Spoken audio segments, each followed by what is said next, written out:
A comprehensive guide to all the 1991 circuits, plus the teams and drivers, interviews and technical analysis, are featured in the BBC's Grand Prix magazine.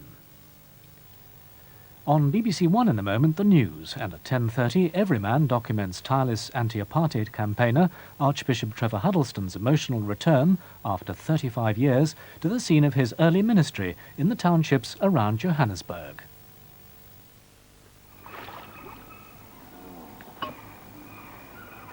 Oh, mess. BBC2 presents a season of Katherine Hepburn movies and the Katherine Hepburn interview. She talks about her rise to stardom and, for the first time, her life with Spencer Tracy, the ups and downs of her extraordinary film career, and her co-stars. The Katherine Hepburn interview, Tuesday, 9:30 on BBC2.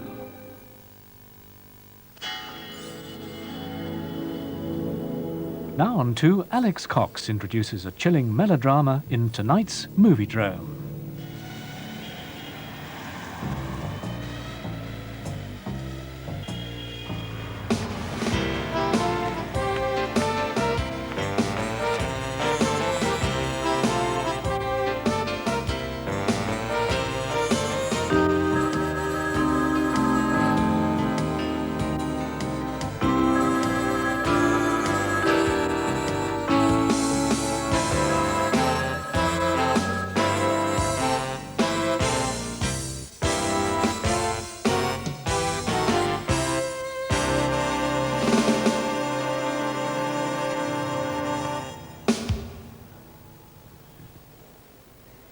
Tonight's film is Whatever Happened to Baby Jane.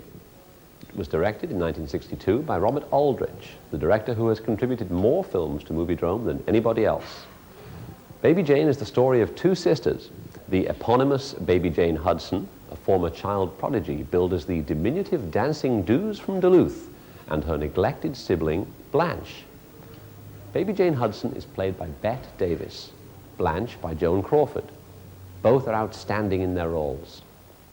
Aldrich and Billy Wilder were Hollywood's greatest character assassins.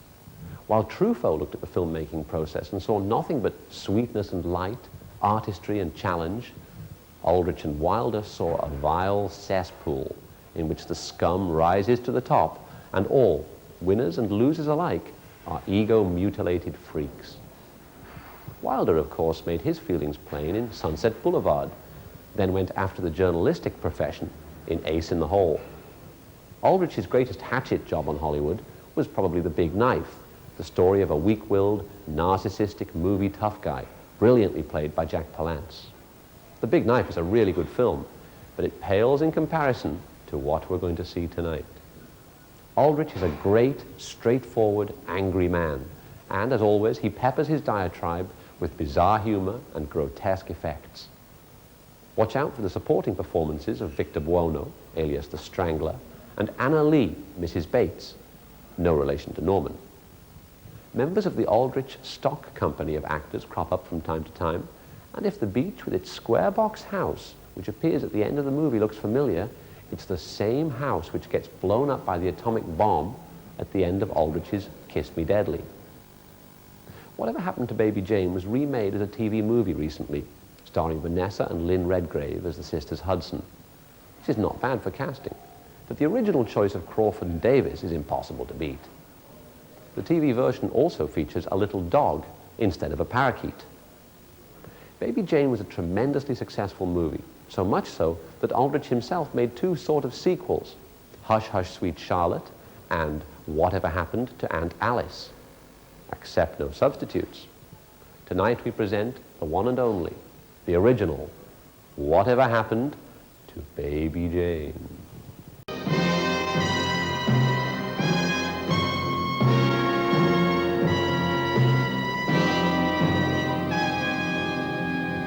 Next week, Fear and Loathing in Outer Space. Andrei Tarkovsky's Solaris.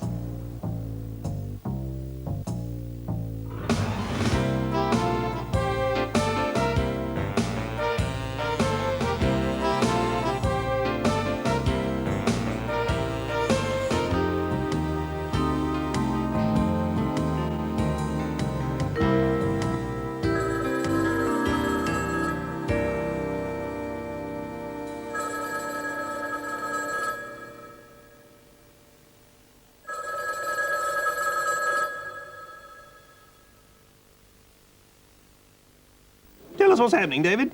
Well, the thing of it is that BBC2 is devoting a whole day... Bank holiday Monday, isn't it? That's the day, yes. They're showing classic programmes made in the Lime Grove studios, and I don't think it's a bad idea at all. What do you think? The Lime Grove Story, 26th of August. Here's the bank holiday schedule, love. BBC2 showing classic programmes All day, yes, I know. Just stamp a funny face on it. Doris! Look, can you stop filming me, please? So there is no point in watching that. BBC2 scheduled for the bank holiday, dear. Read it out. This is much better. There's a whole day of programs celebrating the golden years of Lime Grove Studios. All right, good luck, studio. Cue the continuity announcer. Where is the continuity announcer? I've just got 3 blank screens. Well, you just couldn't get the staff in those days, could you? A feast of nostalgia to look forward to tomorrow. Well, just before we close tonight, you might like to know that on Radio 1 FM at the moment, John Peel is joined by Mark Radcliffe for a review of the Reading Festival. While on Radio 2 at 1 o'clock, Colin Berry sets off on another night ride with music to suit the late hour. Now, with the time at very nearly midnight, on behalf of all of us here on BBC2, this is Roger Maud wishing you a very good night.